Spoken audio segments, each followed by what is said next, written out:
Good morning students. आज मैं आपको 5 में निहित लालच बुरी बला है नामक कहानी समझाने जा रही हूँ। इसे आप ध्यान से सुनिए तथा समझिए।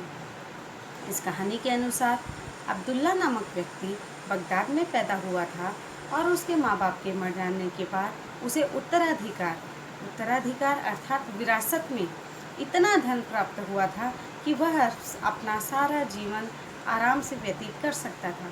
पर उसने शीघ्र ही सारा धन भोग विलास में उड़ा दिया। इसके बाद उसने जी तोड़ परिश्रम किया और धन अर्जित किया और उस धन से उसने 80 ऊँट खरीदे और उन ऊँटों को वह व्यापारियों को माल ढोने के लिए किराए पर देने लगा। एक बार अब्दुल्ला ऊँटों पर व्यापारियों का माल लादकर बसरा की ओर गया। वहाँ से बगदाद वापस आते समय उसे रास्ते में एक फ़कीर मिला। उस फकीर ने अब्दुल्ला से कहा, तुम रात दिन बेकार में ही मेहनत करते हो। यहाँ से कुछ ही दूरी पर एक ऐसा स्थान है जहाँ पर अपार द्रव्य अर्थात खजाना भरा पड़ा है। तुम अपने इन 80 ऊँटों को अशर्फियों और रत्नों से लाद सकते हो, जो कि तुम्हारे जीवन भर के लिए काफ़ी होगा। तब अब्दुल्ला ने उस फकीर से कहा, तुम मुझे उस जगह ले चलो तो मैं अपने ऊँटों को रत्नादि से लाद लूँ और मैं वादा करता हूँ कि मैं उनमें से एक ऊँट तुम्हें दूंगा। लेकिन यह कहते साथ ही अब्दुल्ला के मन में द्वंद्व अर्थात कश्मकश होने लगी कि बेकार ही में इसे एक ऊँट देने की बात कह दी। फिर कभी सोचता कि क्या हुआ, मेरे लिए तो 79 ऊँट भी काफ़ी हैं। फ़कीर ने अब्दुल्ला के मन के द्वंद्व को समझ लिया और उसे पाठ पढ़ाने के लिए उसने कहा कि मेरी एक शर्त है।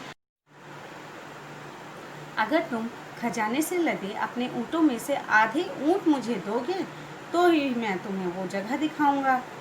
अब यह सुनकर अब्दुल्ला को विवशता में शर्त स्वीकार करनी पड़ी और उसने यह सोचा कि 40 ऊँटों पर लादा गया धन ही मेरी कई पीढ़ियों के लिए काफ़ी होगा।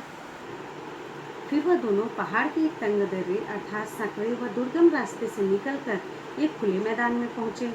वहाँ कुछ दूर जाकर फ़कीर ने सूखी लकड़ियों को जमा किया और उसमें आग सुलग गई। अब उसमें आग सुलग जाने पर उसने एक सुगंधित द्रव्य डाला।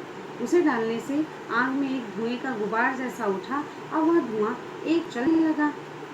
कुछ दूर वह धुआं जाकर फट गया और कुछ दूर जाकर उस धुएं के बादल के फटने पर एक टीला और उसमें एक द्वार दिखाई दिया। उस द्वार से अंदर जाने पर एक गुफा दिखाई दी और उस गुफा में जाने पर उन्हें जिन्नों अर्थात भूतों का बनाया गया एक भव्य भवन दिखाई दिया। उस महल में असीम द्रव्य अर्थात खजाना उन्हें दिखाई दिया। उन दोनों ने सारी खुर्जियाँ अर्थात पशुओं की पीठ पर लादे जाने वाले बड़े थैलों को खजाने से भर लिया। इसके बाद वह फ़कीर एक अन्य कमरे में गया। अब्दुल्ला भी उसके पीछे पीछे उस कमरे में गया। वहाँ उसने देखा कि फ़कीर ने सोने की एक संदूकची खोलकर उसके अंदर लकड़ी की डिबिया में रखा एक मरहम उठाया और उसे अपनी जेब में रख लिया और उसके बाद में एक बार फिर से आग सुलगाई और उसमें सुगंधित द्रव्य डाला और जिससे महल, गुफा एवं टीला सभी गायब हो गए। अब उन दोनों ने ऊँटों को रत्नों से भरी खुर्जियों से लादा और वादे के अनुसार आधे आधे ऊँटों को बांट लिया। अब फ़कीर 40 ऊँट लेकर बसरा की ओर रवाना हुआ तथा अब्दुल्ला अपने 40 ऊँट लेकर बगदाद की ओर चलने लगा। पर अब्दुल्ला के मन में तो लोभ अर्थात लालच आ गया था। अतः वह फ़कीर के पीछे वापस दौड़ा और कहा कि साईं जी, आप तो भगवान के भक्त हैं, आप इतने ऊँटों का और धन का क्या करेंगे?